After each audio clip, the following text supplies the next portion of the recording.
അപ്പൊ എങ്ങനെ വണ്ടി എടുക്കട്ടെ? എടുത്തോ. ഓക്കെ.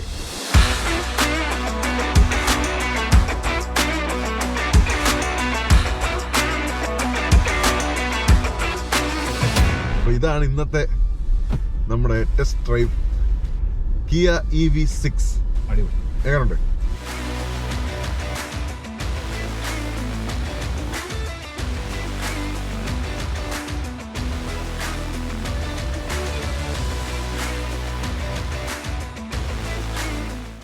ഹ്യുണ്ടായിയുടെ സഹോദരൻ അതെ ആണല്ലോ ഹ്യുണ്ടായി ഐനിക് 5ന്റെ കിയ വേർഷൻ ആണിത്. അതെ, കസിൻ. അല്ലെങ്കിൽ ശരിക്കും അവരുടെ രണ്ടിനും സിസ്റ്റർ കൺസേൺസ് അല്ലേ? അതെ. അപ്പൊ എനിക്കത് അവർ ഡെവലപ്പ് ചെയ്യുന്ന ടെക്നോളജിയും അവർ അങ്ങോട്ടും ഇങ്ങോട്ടും ഷെയർ ചെയ്യുന്നു. അതെ, സെയിം പ്ലാറ്റ്ഫോം. പക്ഷെ കാണുമ്പോൾ വളരെ ഡിഫറെന്റ് ആയിട്ടുള്ള. അതെ അതെ അതെ. ഒരു മറ്റേതൊരു ഫ്യൂച്ചറിസ്റ്റിക് റെട്രോ സ്റ്റൈൽ ആണെങ്കിൽ ഇതൊരു ശരിക്കൊരു ഫ്യൂച്ചറിസ്റ്റിക് ആണ്. അതെ, അത് കുറച്ചും കൂടെ ഒരു ഹാച്ച് ബാക്ക് ലുക്കാണ്. ഇതൊരു ഹാച്ച് ബാക്ക് ലുക്ക് എന്ന് പറയാൻ പറ്റില്ല, പക്ഷെ എന്നാലും ഒരു SUV ലുക്കും അല്ല. SUV ലുക്കും അല്ല, പക്ഷെ ഇതിനൊരു എന്താ പറയാ ഒരു പഴയ ഒരു ലാൻസിയ സ്ട്രാറ്റോസ് ലുക്ക് അല്ല ഇതിനകത്ത്. ആക്ച്വലി കിയ നമ്മളെപ്പോഴും പറയും കുറെ കാര്യങ്ങളൊക്കെ അവിടെ നിന്ന് ഇവിടുന്ന് ഒക്കെ എടുക്കാറുണ്ട്, ഇൻസ്പിറേഷൻ ആവാറുണ്ട്.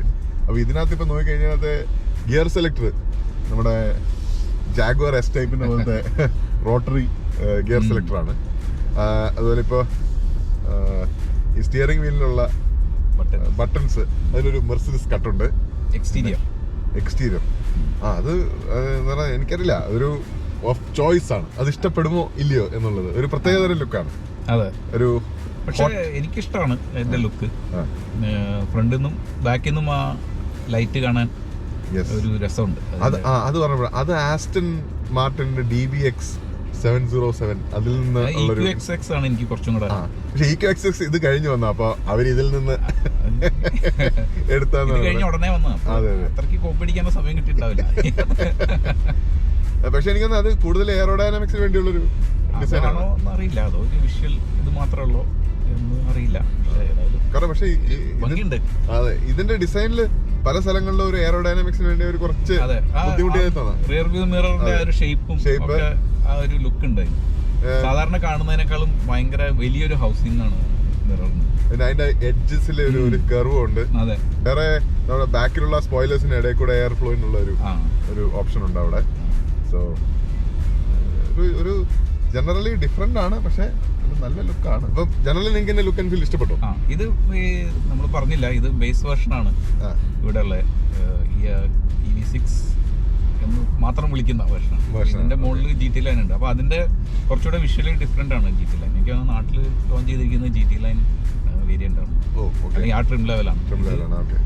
ബേസ് EV6 ആണ്. അപ്പൊ ബമ്പറിന്റെ ഡിസൈനൊക്കെ മറ്റേത് കുറച്ചും കൂടെ ഒരു രസമുണ്ട്. ഇത് കുറച്ച് പ്ലെയിൻ ലുക്കിംഗ് ആണ്. അതിനൊരു കുറച്ചുകൂടെ മെറ്റാലിക് ഒരു ലൈൻ ഒക്കെ ഉണ്ട്. പിന്നെ ഒരു കുറച്ച് ഡിഫറെന്റ് ഷേപ്പ് ആണ് ആ അടിയിലത്തെ ഭാഗം സ്പെഷ്യലി. അപ്പൊ ഇവിടെ കിട്ടുന്നതിൽ ബേസിക്കലി ചെറിയ ബാറ്ററിയും വലിയ ബാറ്ററിയും 58 kWh ബാറ്ററി ഉള്ള ഒരു വേർഷൻ ഉണ്ട്, 77 kWh വേർഷനുള്ള ബാറ്ററി ഉള്ള വേർഷൻ ഉണ്ട്. 58-ൽ റിയർ വീൽ ഡ്രൈവും ഓൾ വീൽ ഡ്രൈവും ഉണ്ട്. 77-ലും റിയർ വീൽ ഡ്രൈവും ഓൾ വീൽ ഡ്രൈവും ഉണ്ട്. അതുപോലെ 58 kW ബാറ്ററി ഉള്ളതിൽ ഒരു ട്രിം ലെവലുണ്ട്, EV6 എന്ന് പറഞ്ഞിട്ട് ഒറ്റ ട്രിം ലെവലുണ്ട്, അതായത് ഈ ബേസ് ട്രിം ലെവൽ. പിന്നെ അതിൽ ഒരു ഓപ്ഷണൽ ഒരു പാക്കേജ് ഉണ്ട്, കംഫർട്ട് പാക്ക് എന്ന് പറഞ്ഞ ചില ഫീച്ചേഴ്സ് ആഡ് ചെയ്യാവുന്നത്. അല്ലാതെ ഒറ്റ ട്രിം ലെവലുണ്ട്. 77 kWh ബേസ് ട്രിം ലെവൽ, അതായത് ഈ വണ്ടി. പിന്നെ ഇതിന്റെ മുകളിൽ GT ലൈൻ ഉണ്ട്. പിന്നെ അതിന്റെ മുകളിൽ ഒരു EV6 GT എന്ന് പറഞ്ഞിട്ട് 585 ഹോഴ്സ് പവർ ഉള്ള 740 ന്യൂട്ടൺ മീറ്റർ ടോർക്ക് ഒക്കെ ഉള്ള ഒരു GT വേർഷൻ. അതാണ് അതിന്റെ ഹൈയസ്റ്റ്. ഇപ്പൊ നമ്മൾ ഓടിക്കുന്നത് നല്ല മഞ്ഞുള്ള റോഡൊക്കെ നല്ല സ്ലിപ്പറി ആയിട്ടിരിക്കുന്ന ഒരു സിറ്റുവേഷനിലാണ്. ഓൾ വീൽ ഡ്രൈവ് തന്നെ എന്തായാലും ഇവിടെ വേണം. ഈ തണുപ്പ് കാരണം എന്തായാലും ഇവിടുത്തെ റേഞ്ച് ഓഫ് കോഴ്സ് 520 ഒന്നും കിട്ടില്ല. ഇല്ല, അതെന്തായാലും 350. നമുക്ക് ഇതിൽ കാണിക്കുന്നത് 73% ബാറ്ററിയാണ് കാണിക്കുന്നത്. റേഞ്ച് 244 കിലോമീറ്റേഴ്സ് ആണ് കാണിക്കുന്നത്. ഇപ്പൊ ഓക്കെ, അത് 29.6 kWh/100 kilometers ആണ് അതിൽ കാണിക്കുന്നത്. പക്ഷെ അതിപ്പോ നമ്മൾ എടുത്തിട്ട് അധികം നേരം ആയില്ല. അപ്പൊ ആ കോൾഡ് ആയി കിടന്ന വണ്ടി എടുത്തിട്ട് അധികം ആയില്ല. അപ്പൊ അതിന്റെ ഒക്കെ ഒരു പ്രതിഫലനമായിരിക്കും ഈ റേഞ്ച്. ആക്ച്വലി ഇത് കൂടി വരുന്നുണ്ട്, ഇപ്പൊ 245 ആയി. എനിക്ക് നമ്മള് കുറച്ച് ഓടിക്കുമ്പോ ആ കൺസംഷൻ കുറഞ്ഞു വരുമ്പോ ഇത് അഡ്ജസ്റ്റ് ആവുന്നുണ്ട്. -3 ആണ് ടെമ്പറേച്ചർ ഇവിടെ. നല്ലോണം സ്നോ ചെയ്തു. ഇന്നലെ രാത്രി തൊട്ട് സ്നോ ഉണ്ട്, നല്ലോണം സ്നോയും ഉണ്ട്. സോ നോർഡിക്സിൽ എസ്പെഷ്യലി ഇവിടെ ഫിൻലൻഡിൽ ഈ ക്ലൈമറ്റിലാണല്ലോ മാക്സിമം ഒരു 6 മാസം ഓടുന്നത്. അപ്പൊ ഈ പറഞ്ഞ 520 എന്തായാലും കിട്ടില്ല റേഞ്ച്. യെസ്. ഈ ഇന്റീരിയർ ആക്ച്വലി എനിക്ക് പേഴ്സണലി 1-2 ഫാക്ടേഴ്സ് ഉണ്ട് അറ്റ്ലീസ്റ്റ് നമ്മുടെ അയണിക് 5-നേക്കാട്ടിലും എനിക്ക് ഇഷ്ടപ്പെട്ട. ഒന്ന് ഈ കർവ്ഡ് സ്ക്രീൻ, കർവ്ഡ് ഡിസ്പ്ലേ. മറ്റേതുപോലെ തന്നെ 10 ഇഞ്ച് 10.3. മറ്റേ രണ്ടാമത്തേതില് ആണ് കൂടുതൽ വലിപ്പം സെയിം ആണ്. ഒരു ഫിനിഷ് അല്ലെ ആ ഒരു കർവ്ഡ് സെറ്റപ്പ് അത് ഇതിനകത്താണ് കുറച്ചുകൂടെ നല്ലത്. പിന്നെ നമുക്ക് ഓർമ്മയുണ്ടെന്നറിയില്ല, നമ്മളാ വയർലെസ് ചാർജിങ്ങിന് വേണ്ടി അയണിക് 5-ൽ നമ്മൾ കുറെ തപ്പിപ്പോയി. പക്ഷെ ഇത്രയും നല്ലൊരു വയർലെസ് ചാർജിങ് ഏരിയ കയറി വരുന്നത് ഇത് ബേസ് ആണ്. ഇതിൽ വയർലെസ് ചാർജിങ് ഇല്ല. പക്ഷെ ഇത് വെക്കുന്നിടത്താണ് വയർലെസ് ചാർജിങ് ഉള്ളത്. അത് ഇത്ര കയറി വരുന്ന കറക്റ്റ് ആ ഫോൺ ഇവിടെ വെക്കുന്നത് വയർലെസ് ചാർജിങ്. സോ അതൊരു സ്റ്റാൻഡേർഡ് ആക്കി മാറ്റണം എന്നാണ് എന്റെ പേഴ്സണൽ അഭിപ്രായം എല്ലാ വണ്ടികളിലും. പിന്നെ ഇത് ലുക്ക് വൈസ് ബേസ് മോഡൽ ആണെങ്കിലും കാണാൻ കുഴപ്പമില്ല. ഈ ട്രിം ലെവലൊക്കെ നന്നായിട്ടുണ്ട്. ഇന്റീരിയർ അതിനൊരു ഫാബ്രിക് ലുക്ക് ഉണ്ട്. പക്ഷെ ഫാബ്രിക് അല്ലത്, കുറച്ചൊരു പ്ലാസ്റ്റിക് ഫീലിംഗ് ഉണ്ട്. ആക്ച്വലി മൊത്തത്തിൽ എനിക്ക് തോന്നുന്നു അയണിക് 5-നേക്കാളും കുറച്ച് പ്ലാസ്റ്റിക് ഫീലിംഗ് കൂടുതലാണ്. പക്ഷെ അയണിക് 5 നമ്മൾ ഓടിച്ചത് അതിന്റെ പ്രീമിയം വേരിയന്റ്, അപ്പൊ ബേസ് മോഡൽ അല്ല നമ്മൾ ഓടിച്ചത്. ഇത് ബേസ് ആണ്, അപ്പൊ അതിന്റെ വ്യത്യാസം ഉണ്ടാവും.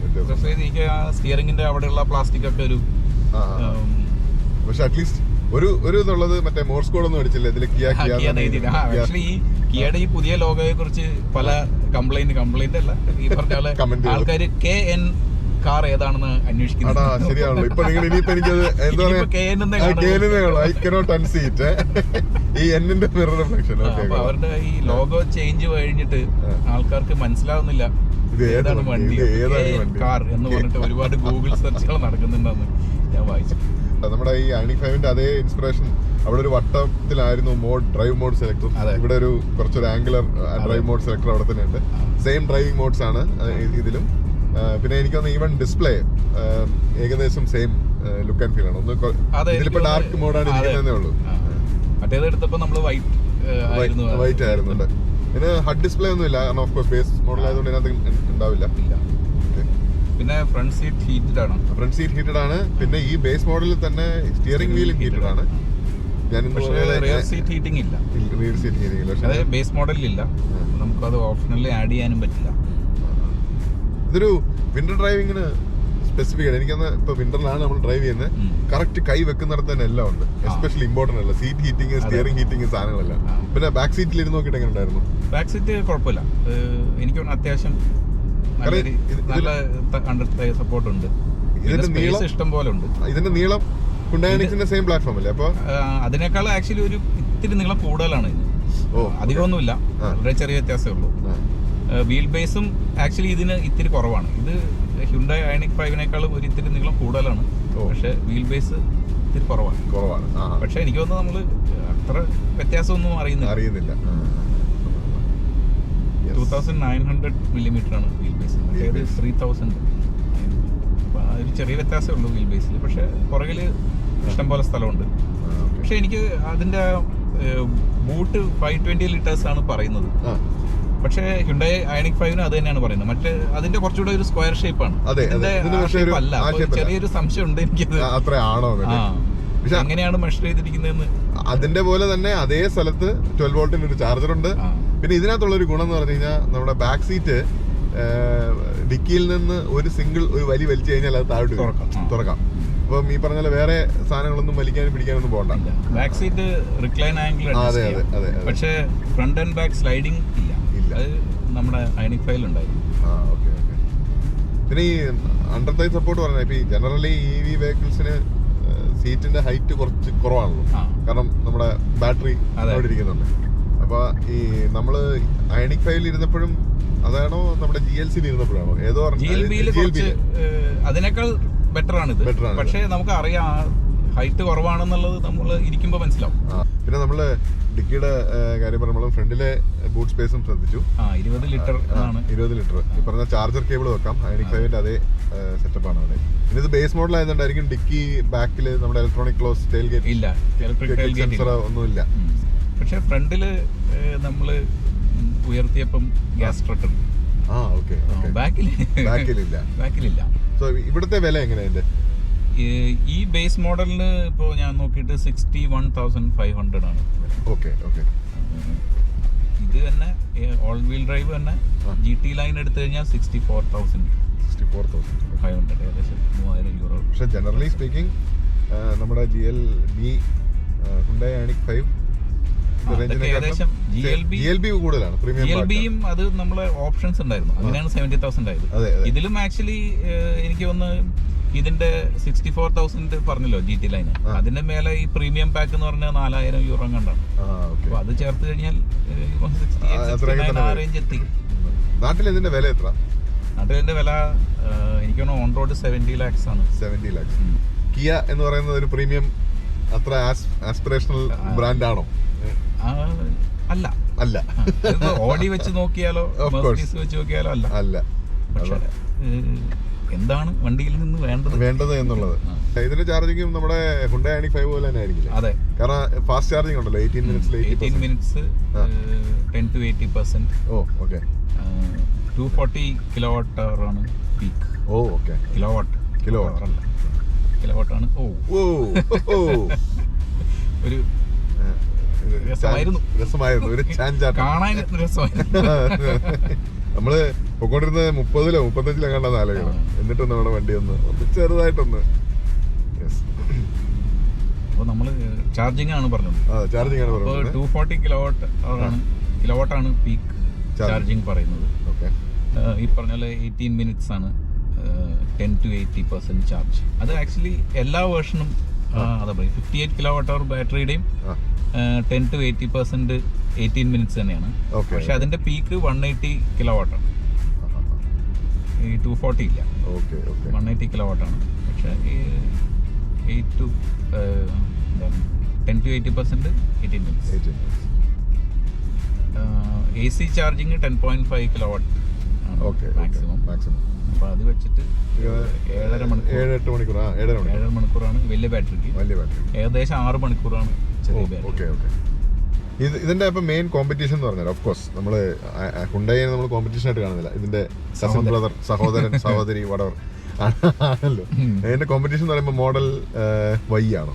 മോഡൽ Y ഒരു എക്സ്പെൻസീവ് ഓപ്ഷൻ ആണ്. പക്ഷെ കോമ്പറ്റീഷൻ എനിക്ക് തോന്നുന്നു ഇതിന്റെ സെയിം പ്രൈസ് റേഞ്ചിൽ ഇപ്പൊ വരുന്നത് ഈ നമ്മൾ GLB EQB കണ്ടു. പിന്നെ നമ്മുടെ Q4 e-tron ഉണ്ട്, ഏകദേശം സെയിം പ്രൈസ് റേഞ്ച്. പിന്നെ സ്കോഡ ഇനിയാക്ക് ഉണ്ട്, ID4, ID5 ഉണ്ട്. Nissan area. അത് പുതിയതാണ്. അത് നാട്ടിൽ ഇറങ്ങുന്നുണ്ടോ? നിസാൻ ആരിയ ഇറങ്ങുന്നുണ്ട്. പിന്നെ ടൊയോട്ടയുടെ വണ്ടിയുണ്ട് BZ4X. പക്ഷെ ഇന്നത്തെ ടൊയോട്ട BZ4X, നിസാന്റെ ആരിയ ഇതൊന്നും നാട്ടിലിറങ്ങുന്നില്ല. സ്കോഡ ഇനിയാക്കോ? സ്കോഡ ഇനിയാക്ക് ഇറങ്ങുന്നു പറഞ്ഞു കേൾക്കുന്നു. അതുപോലെ ID4 ഇറങ്ങുന്നു പറഞ്ഞു കേൾക്കുന്നു. പക്ഷേ ഇതൊന്നും ഇതുവരെ വരുന്നൊന്നും അറിയില്ല. സ്കോഡയുടെ എനിയാക്കിന്റെ ബൂട്ട് സ്പേസിന് ഇതുവരെ ആരും ബീറ്റ് ചെയ്തിട്ടില്ല. അത് 580 ആണ്. പിന്നെ ഇത് കിയ ആണല്ലോ, അപ്പൊ ഇതിന് വാറന്റി ഭയങ്കരമായിരിക്കും. അതിന്റെ ഡീറ്റെയിൽസ് 7 years. ഇതിനും 7 years ആണ്. പക്ഷേ 150,000 കിലോമീറ്റേഴ്സ് ലിമിറ്റ്. അത് ബാറ്ററിയുടെ സെപ്പറേറ്റ് ആണ്. ബാറ്ററി വേറെ ഉണ്ട്. Battery vehicle warranty 7 years. Battery warranty മിക്കവാറും എല്ലാവരും പ്രൊവൈഡ് ചെയ്യുന്നത് 8 years 160,000 കിലോമീറ്റേഴ്സ് ആണ്. സ്റ്റാൻഡേർഡ് ആണ്. ഏത് വണ്ടി എടുത്താലും അതാണ് കാണുന്നത്. അപ്പൊ ഇതിന്റെ കൺക്ലൂഷൻ, ഈ വണ്ടിയെ കുറിച്ച് ഒരു സെന്റൻസിൽ കൺക്ലൂഡ് ചെയ്താൽ എന്ത് തോന്നും? നല്ല EV. ഇപ്പൊ Hyundai മേടിച്ചാലും എനിക്കൊന്ന് കിയയുടെ ഇത് മേടിച്ചാലും ഏകദേശം ഓൾമോസ്റ്റ് സെയിം വണ്ടിയാണ് കിട്ടുന്നത്. പക്ഷെ പേഴ്സണലി എനിക്ക് കിയയുടെ ഇന്റീരിയർ ആണ് കൂടുതൽ ഇഷ്ടപ്പെട്ടത്. അത് എന്റെ പേഴ്സണൽ ഒപ്പീനിയൻ ആണ്. എനിക്ക് രണ്ടായാലും കുഴപ്പമില്ല. പക്ഷെ എനിക്ക് തോന്നുന്നു ഈ പെർട്ടിക്കുലർ വണ്ടി ബേസ് മോഡൽ ആയതുകൊണ്ട് എനിക്ക് തോന്നുന്നത് നമ്മൾ ഓടിച്ച Ioniq 5 ആണ് കുറച്ചും കൂടെ ഒരു പ്രീമിയം ഫീൽ ഉള്ളത്. എനിക്കൊന്ന് പ്രീമിയം ഫീലിനെക്കാട്ടിലും ഇന്റീരിയറിൽ ഈ സ്ക്രീൻ സെറ്റ് ചെയ്തിരിക്കുന്നത്, ഈ ഇതിന്റെ സെൻട്രൽ കൺസോളിന്റെ ഫീലിംഗ് ആക്ച്വലി എർഗോണോമിക്സ് കുറച്ചുകൂടെ ഇത് ശരിക്ക് സ്ലിപ്പ് ചെയ്യുന്നുണ്ട് കേട്ടോ. ആണോ? ഇത് ആക്ച്വലി ഇതിന്റെ സ്റ്റഡഡ് ടയർ അല്ല, സ്റ്റഡഡ് ടയർ അല്ലല്ലോ. ആക്ച്വലി നമ്മള് വിന്റർ ഡ്രൈവിങ്ങിനെ കുറിച്ച് ഒരു വീഡിയോ ഉണ്ട്. കാരണം ഇവിടെ നമ്മള് ശരിക്ക് വിന്റർ ഡ്രൈവിംഗ് എന്ന് പറഞ്ഞാൽ അതൊരു രസമാണ്, വേറൊരു ലോകം തന്നെയാണത്. നമ്മൾ അതിനുവേണ്ടി ചെയ്യേണ്ട കാര്യങ്ങള്. അപ്പൊ നമുക്ക് അതിനെ കുറിച്ചൊരു വീഡിയോ ചെയ്യണം. ആക്ച്വലി സ്റ്റഡഡ് ടയറും സ്റ്റഡ് ഇല്ലാത്ത ടയറും തമ്മിലുള്ള ഡിഫറൻസ് കാണാനുണ്ട്. ഓഫ് കോഴ്സ് ഇത് ഓൾ വീൽ ഡ്രൈവ് ആയിട്ട് തന്നെ വണ്ടിക്ക് താല്പര്യമുള്ളവരൊക്കെ ഇങ്ങനെ ഇടയ്ക്കിടയ്ക്ക് പോകുന്നുണ്ട്. ഓഫ് കോഴ്സ് എനിക്ക് അത് കാണാം, മറ്റേ ഇത് പിടിക്കുന്നത് ട്രാക്ഷൻ കൺട്രോൾ ഒന്ന് ലൈറ്റ് കാണിക്കുന്നുണ്ട്, ഇടയ്ക്കിടയ്ക്ക് പിടിച്ച് നിർത്തുന്നുണ്ട് നമ്മളെ. അപ്പൊ ഇന്ന് നമ്മൾ ടെസ്റ്റ് ഡ്രൈവ് ചെയ്തത് കിയ EV6 ആണ്. ഇതുപോലത്തെ മറ്റ് വാഹന വിശേഷങ്ങൾക്കും ടെസ്റ്റ് ഡ്രൈവുകൾ കാണുവാനായിട്ട് ഞങ്ങളുടെ ചാനൽ സബ്സ്ക്രൈബ് ചെയ്യുക. നോർഡിക് മലയാളി. Thank U.